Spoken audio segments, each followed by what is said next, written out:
गौतमानंद जी महाराज की वाणी से 15 मिनट का श्रवण करें। श्री श्री महाराज की जय। नहीं होगा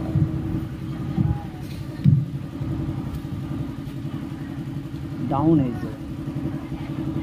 बंदो गुरुपद कंजे कृपा सिंधु नरे रूप हरे महामोहतम पुंजे झासु भचन रवि करे निकरे। अव्यक्त रूप में सर्वत्र विराजमान पूज्यपाद संसद गुरु महर्षि में ही ब्रह्मजी महाराज के उभय पाद पद्मों में कोटि सहनमन। व्यक्त रूप में निवास में अवस्थित पूज्यपाद वेदानंद बाबा के उभय पाद पद्मों में कोटि सहनमन। मंच पर विराजमान मुदमंगल में साधु समाज के पाद पद्मों में कोटि सहनमन। आदरणीय सत्संग प्रेमी महानुभावों, माताओं तथा भक्तिमती बहनों, अभी हम लोग सत्संग योग चारों भाग से पाठ का श्रवण कर रहे थे और पाठ को सुनने के बाद जो सार रूप में बातें मेरे मन में बनी है वो आपके बीच में भी मैं रखूंगा। योग और ज्ञान दोनों की आवश्यकता मोक्ष के लिए है। अब मान लिया जाए कोई योग मार्गी है और कोई ज्ञान मार्गी है, दोनों ने अलग अलग रास्ता। योगी कहेगा मैं ज्ञान की आराधना नहीं करूंगा, ज्ञानी कहेगा मैं योग की तरफ नहीं जाऊंगा, तो होगा क्या? तो जब आप व्यवहार में देखेंगे, यहाँ जो ज्ञान कहा गया है परमात्मा संबंधी ज्ञान, उस ज्ञान की बात कही गई है। संसारी जो ज्ञान होता है उसको तो परमात्मा संबंधी ज्ञान चूंकि वह नहीं है, इसलिए परमार्थी के दृष्टि में उसको अज्ञान ही माना जाएगा। जैसे कि अध्ययन के लिए स्क्रिप्चर्स सदग्रंथ कहे गए, सदग्रंथ के अतिरिक्त अन्य ग्रंथों का जो अध्ययन करेगा, संसारी ग्रंथों का, उसका निर्वाण से कोई लेना देना नहीं होगा। परमात्मा से मिलने के बारे में उन ग्रंथों में तो है नहीं, तो सदग्रंथ का अध्ययन ऐसा करने से क्या होता है? तो एक बार मैं व्यवहार में अपनी पढ़ाई लिखाई को पूरा रूप से बंद करके, किताबों से नाता तोड़ के केवल ध्यान पर चला गया। बहुत बाधा हुई चलती, केवल ध्यान मार्ग कठिन है। और जो ज्ञान और ध्यान दोनों की उपासना जो थोड़ा थोड़ा करते हैं वो ठीक है। जैसे कि साधु की दिनचर्या होती है, दिन में 5 बार ध्यान करते हैं। सभी आश्रमों में ग्रंथ का पाठ हुआ करता है। कल एक महाशय बोल रहे थे हमें कि जिसको ध्यान में मन लगेगा उसको इन पढ़ने इत्यादि में मन नहीं लगेगा। मैंने कहा ये बात तो सत्य है, लेकिन आश्रम में जो दिनचर्या होती है उस दिनचर्या से चलना पड़ता है, इसलिए हम लोग 2 या 3 बार सदग्रंथ का पाठ भी करते हैं। हाँ, मन ज़्यादा इधर उधर ना बह के उसके लिए प्रवचन पर रोक लगा के पाठ करते हैं, प्रवचन कभी कभी करते हैं। पाठ करने से कुछ बातें तय हो जाती है कि ध्यान में क्या क्या मिलेगा, और जिन महापुरुषों ने ध्यान किया उनके बारे में जो सदग्रंथों में कहा गया है उससे प्रेरणा मिलती है। इसलिए हम लोग को ज्ञान और ध्यान दोनों की उपासना निर्वाण के लिए करनी चाहिए, दोनों की उपासना करनी चाहिए। और जो दोनों की उपासना करता है वही निर्वाण के समीप है, नियर टू सिल्वेशन। अब निर्वाण लक्ष्य बनाया क्यों गया? बंधा जीव कैसा था? बंधा जीव बहुत छोटे स्तर का होता है। हम 5 शरीर के बंधन में बंधे हुए हैं। इस बंधन को हम तोड़ेंगे तो होगा क्या?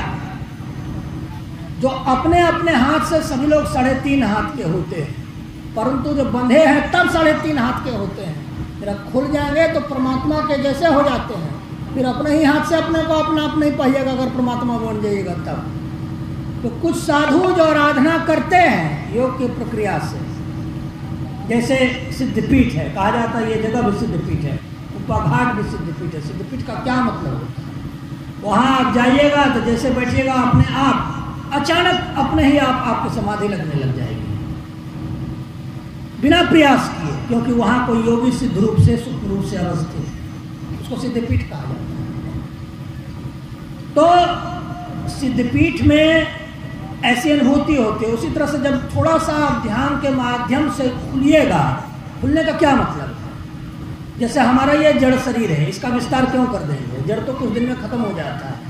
इसके अंदर जो चेतन शरीर है, और जब दृष्टि योग की प्रक्रिया के द्वारा आप चेतन शरीर से अपनी व्याप्ति आसपास के क्षेत्र में बढ़ाएंगे, जो आपके भक्त आएंगे, अगर आप साधु हैं, चेतन शरीर से अपना कुछ प्रकाश सूक्ष्म रूप से अगर अपने शरीर के इर्द गिर्द फैलाएंगे, उसी को सानिध्य बल कहा जाता है। और वही सानिध्य बल आने वाले भक्तों को लाभ प्रदान करता है, सुख और शांति प्रदान करता है। तो जहां तक आपकी चेतनात्मक शक्तियां जा रही है वो आपका स्वरूप है, वो आप, ये तो शुरुआती हुआ।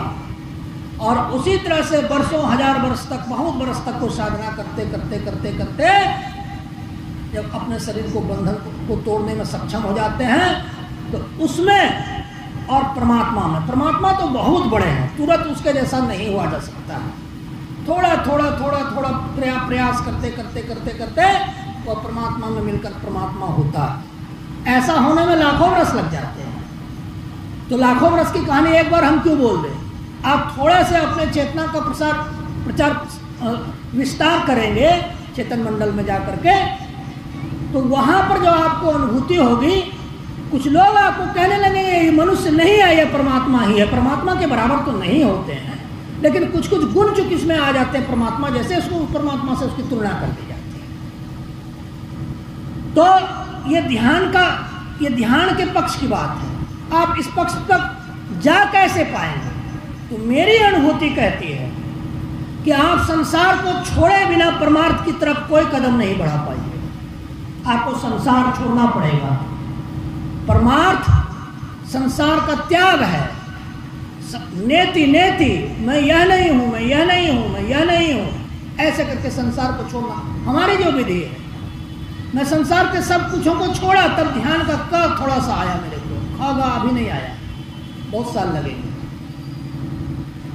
तो मैं यह कह रहा था, ध्यान से उत्पन्न ज्ञान और ज्ञान जो सदग्रंथ से आते हैं, असद ग्रंथों के ज्ञान को ज्ञान परमार्थी नहीं कह सकते।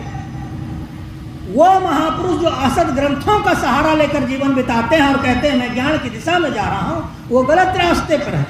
उसे किसी ने बताया नहीं। विश्वविद्यालय के बहुत सारे प्रोफेसर रिटायर करने के बाद सब कहते थे मैं किताब लिखूंगा। लेकिन अरे धर्म की किताब लिखो, धर्म की किताब पढ़ो तो एक बात है, तुम तो संसारी किताब लिखोगे। जबानी तो तुमने पैसे और प्रतिष्ठे में लगा दिया और बुढ़ापा भी बर्बाद कर रहे हो। उनको बहुत मैंने बताया कि नहीं, वो रास्ता गलत है, दूसरा रास्ता सही। अब ये देखो, मैं वाइस चांसलर के बारे में मेरा क्या मान्यता है। वाइस चांसलर पीएचडी में किताब लिखवाते हैं, लिखते हैं, जो किताब उसके साथ जाती नहीं वही करवाते हैं। साधुओं के पास एक किताब ऐसी भी होती है जो कागज पर नहीं लिखी जाती, वो जीव के शरीर पर लिखा जाता है, किसी के मस्तिष्क पर लिखा जाता है।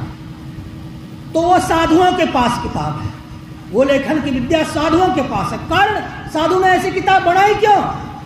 अरे धरती पर जो किताब वाइस चांसलर अपने विश्वविद्यालय में लिखवाते हैं, वो किताब मरने के बाद साथ जाती कहाँ है? हम 2000 किताब भी लिख जाएंगे, हम शरीर छोड़ देंगे, किताब धरती पर रह जाएगी और हमको उसके बिना जाना पड़ेगा जिसके लिए हम जीवन भर प्रयास किए। इसलिए साधुओं ने एक ऐसे किताब का विस्तार किया जो कि मनुष्य के मस्तिष्क और शरीर पर लिखा जाता है।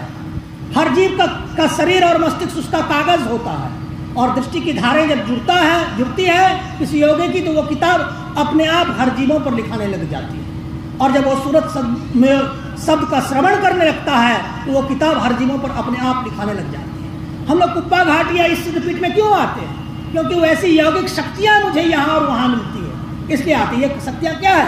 यही तो सूक्ष्म किताब आपके मन मस्तिष्क और शरीर पर लिखी गई है, वही तो वो किताब है। तो उस किताब को समझने में थोड़ा परेशानी होती है, सभी लोग नहीं समझ सकते। फिर आगे का जो पाठ आया वह पाठ कह रहा था कि मनुष्य मृत्यु काल में जो जो सोचता है आगे का जन्म उसका वैसा वैसा ही होता है।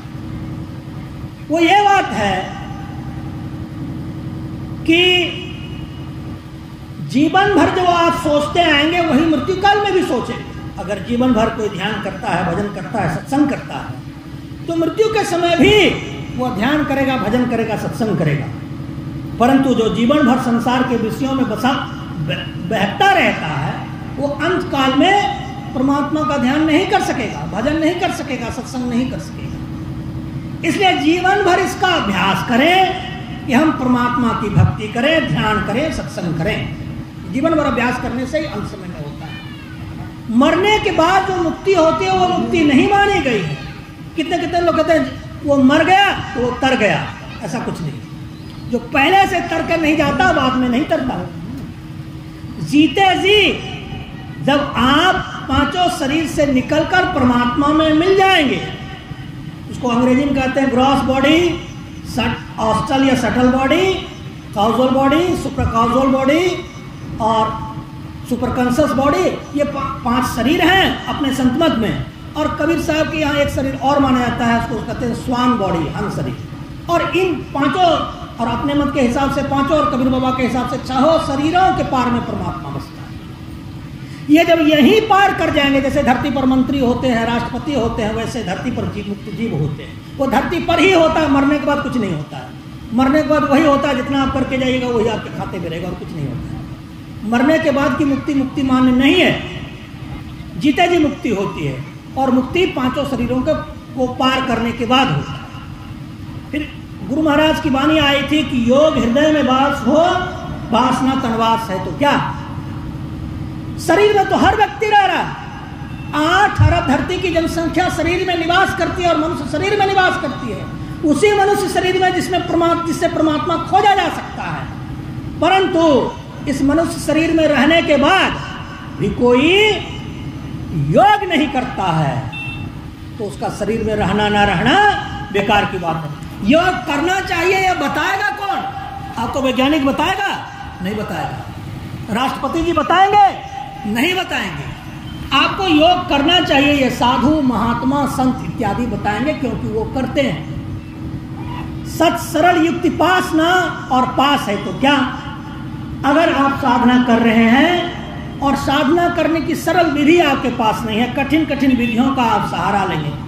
विदेशों में हम देखते हैं, लोग प्रवचन करने जाते हैं, मीटिंग करने जाते हैं ऑनलाइन, तो लोग क्या कहते हैं, हम लोग ब्रीथ प्रैक्टिस कर रहे हैं, ऐसे नाक से जो बंद करके करते हैं, रेचक पूर्वक कुंभक इत्यादि। तो हमने कहा कि देखो, भारत के कुछ अंश में तुम लोग आए, कुछ गुरुओं से मिले, चले गए, उन्होंने जो तुमको ज्ञान दिया उतने भी लेकर, थोड़ा गहराई में भारत में कुछ दिन और बसते, इसको पूरा टटोलते, देखो यहाँ कितने बड़े बड़े गुरु हैं। और तो तुमको पता होता कि उससे भी एक सरल विधि है, जो राजयोग की विधि। हम लोग जो पलंग पर तकिया इत्यादि लगाकर, खाना पीना खाकर, बिना स्नान किए भी ध्यान में करते हैं।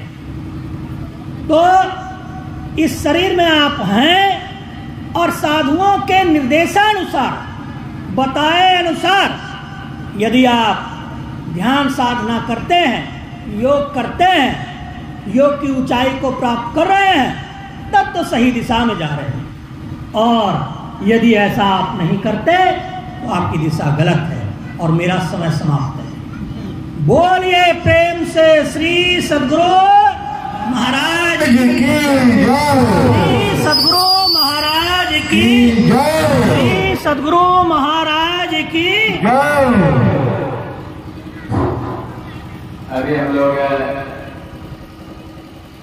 बिहार झारखंड से आए हुए पूज्य महात्मा वर्तमान जी महाराज से श्रवण कर रहे थे